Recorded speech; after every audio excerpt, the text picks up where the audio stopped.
Good morning. How are you? Jim, thank you for everything. It's been a great service so far. I hope I don't ruin it. Okay, in the month of September, we have been listening to the words from the book of Mark. The first week, the Pharisees accused the disciples of eating with unwashed hands. Jesus told them to examine the state of their hearts, because what goes in is not what defiles, but what comes out of a person will defile them. In the second week, it talks about an encounter with a Gentile woman whose daughter is possessed with a demon. Jesus frees the daughter from the demon and goes on and heals a deaf man.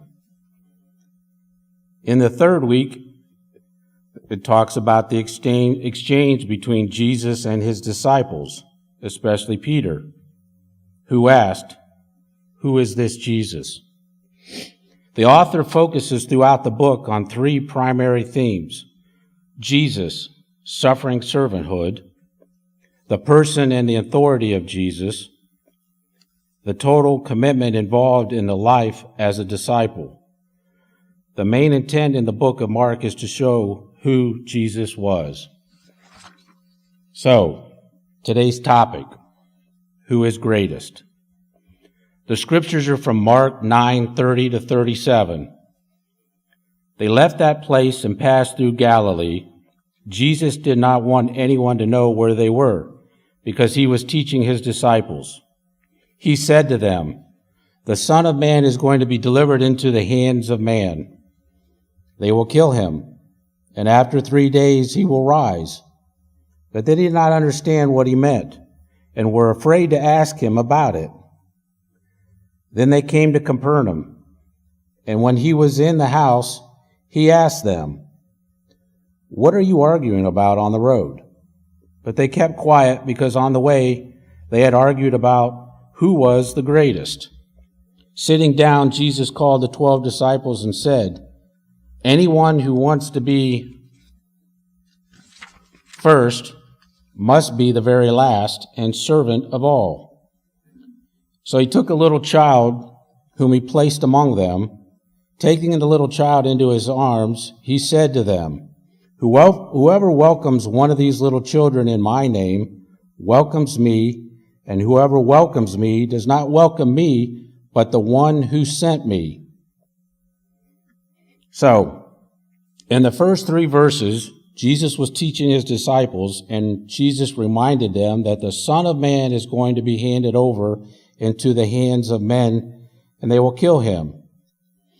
And when he is killed, on the 3rd day, he will rise again. The disciples had a tough time understanding what Jesus was trying to tell them. The first time Jesus talked to them about his death was actually in Mark 8:31 to 33. Jesus was predicting his death again. He then began to teach them that the Son of Man must suffer many things and be rejected by the elders, the chief priests, and the teachers of the law, that they will kill him and after 3 days rise again. He spoke plainly about this, but Peter took him aside and began to rebuke him. But when Jesus turned and looked at him, he said, "Satan, get behind me. For you do not have the common concerns of God, only of your own."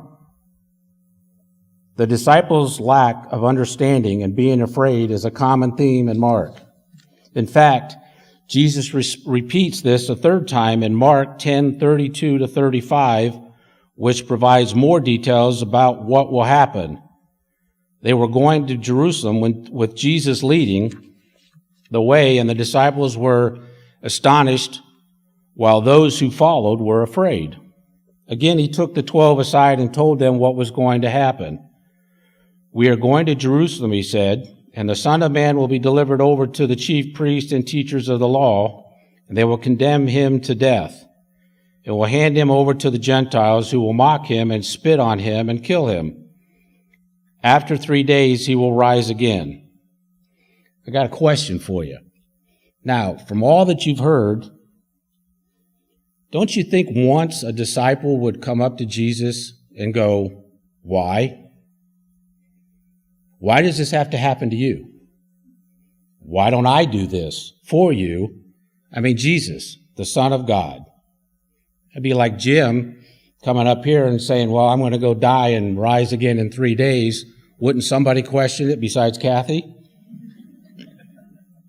So it's a question, like, I don't know, it's just strange, and the other thing that's interesting is the time all this took. Imagine leaving Galilee and walking to Capernaum. Now, I didn't look this up, it's probably my fault, but how long do you think that was?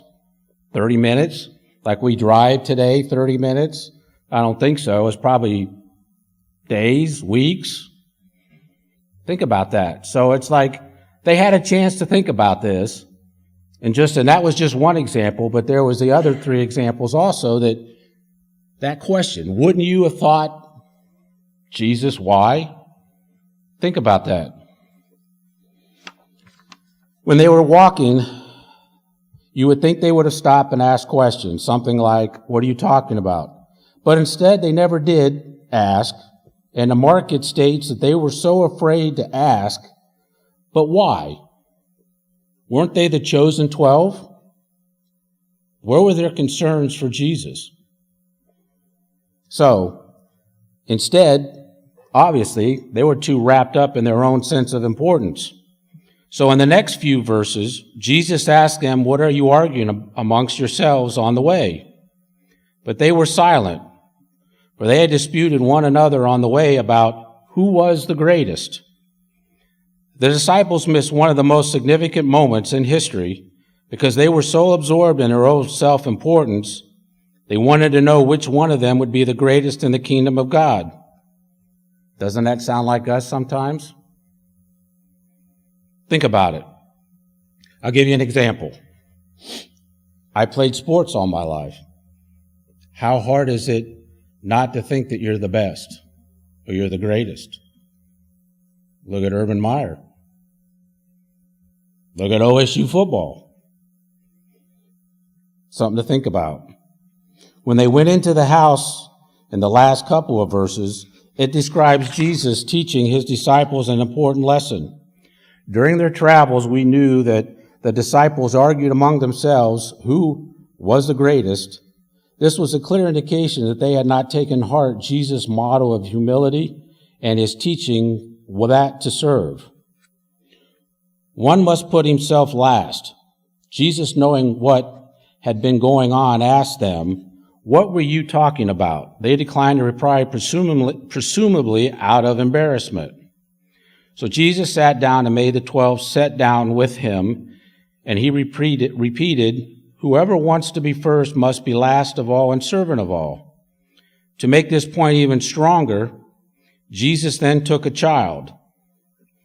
Now look at your bulletin. Now look at this picture, because this picture is important now. To make his point even stronger, Jesus took the child and told his disciples that welcoming a child is the same as welcoming me. Can you see Jesus in this child? I can. Today we must think such an action is a cute or adorable thing. Something to think about, though.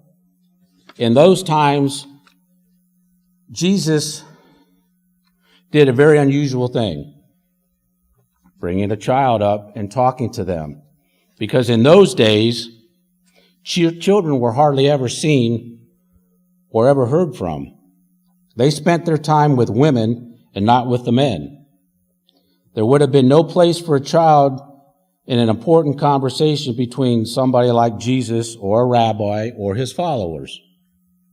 However, Jesus made a place for a child, not just as someone present as he talked with his disciples, but as an example of what was basic to discipleship. To follow the child least important among the people was made the greatest by Jesus at that time. As he talked about humility and what was required of a true servant minister, Jesus also gave the same examples of a child in Matthew 18:1 and 6. At that time, the disciples came to Jesus and asked, "Who is the greatest in the kingdom of heaven?" He called a child, whom he put amongst them and said, "Truly I tell you, unless you change and become like children, you will never enter the kingdom of heaven. Everyone becomes humble like this child is the greatest in the kingdom of heaven. Whoever welcomes on such child in my name welcomes me." Now think of this. "But if any of you put a stumbling block before one of these little ones who believe in me, it would be better for you to have a great millstone fastened to your neck and thrown into the depth of the sea." Later on in the Bible, Jesus in Luke 9:46 to 48 uses a little child again when his disciples are arguing over who is the greatest. It states that an argument arose among them as to which one of them was the greatest. But Jesus, aware of the inner thoughts, took a child and put it by his side and said to them the same thing he said before. Jesus also told his disciples that he accepted the one who sent him would not have been unusual or startling to them. It would have been easier for them to accept this than the child example, because they had an understanding that Jesus represented God. We are here to follow the one who showed God's grace and mercy to all people, even those considered the least important. Today, a child has a lot more worth than in those days, but today we must change the attitude toward the least among us. A child, or anyone else considered unimportant, is equally valuable in God's sight to all others. Jesus came to affirm the worth of each person. Everyone in here has worth. His death and resurrection marked his commitment to God's reign. We are to serve and take care of those amongst us. Just like a little child, we must do the same for all those with little or no worth. Remember, being last has more to do with the opportunity to choose to put others first, and it's not what we have that's important, but who we are. Remember, God created us, and we are all special, and that's what's precious in God's sight. We must continue to honor our heritage and traditions as we respond to God's calling to humbly serve all and to meet our life's journeys. Now, knowing all that I've said, how hard is that to do? Very hard to try to be that person and to understand how important every one of us is, and we are. But it's also important to understand how we serve others and how we take care of little ones. Because we know who the greatest is, the person who created all of us. And he also created Jesus. So, I could give you examples in my life to where I'm going through a tough time in my life right now because I got a kid going to college. That's not as easy as everybody thinks. Plus, I got another one starting in a couple of weeks. But I'm a bowling coach, or I was a bowling coach, I should say. And I had a special time with one of my sons. And I have a special time with my other one, too. But he's older on his own. You know how they all get to know and do their own things. But the youngest one, who's in school now, pretty special. And to use the example of little ones, okay, I'm an adult. I dealt with little ones, helped little high school kids. We'll go to high school kids, okay, because I'm not real good with real little ones. But, it was a pleasure. What's the biggest pleasure you have from your kids? Is to see them smile, laugh, have fun. But the hardest thing I had when I coached was to see them mad and crying and complaining. So I had a talk with God one day, and I said, hey, help me to where when somebody comes to me and asks me a question or to do something, I can give them an answer. And I was able to do that the 6 years I coached. And I'll give the example, is the kid can't strike, and they would come to me, and I would give them some advice, and they would strike on the next shot just to see their face and their eyes. To me, that was special. Special with him, too. So, just to, give you an idea of how you take care of others, how you take care of kids. And that might be the best example, but that's what I came up with. So, but anyways, my final comment. This is, in God's sight, what's important. Wait a minute, let's say that again. In God's sight, what's important is not what we have to offer or what we lack, but who we are. Not our strength that's important, but the power of God's Spirit working within us. It's not our availability. It's to be available when needed. Do you understand that?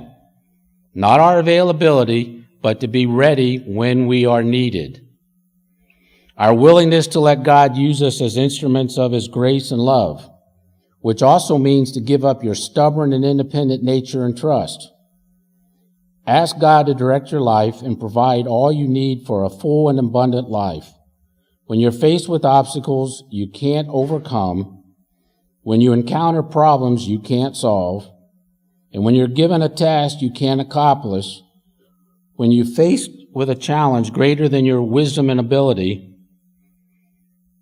you'll look to God and know that God and all things are possible. With God, all things are possible. So remember, who is the greatest? It's God.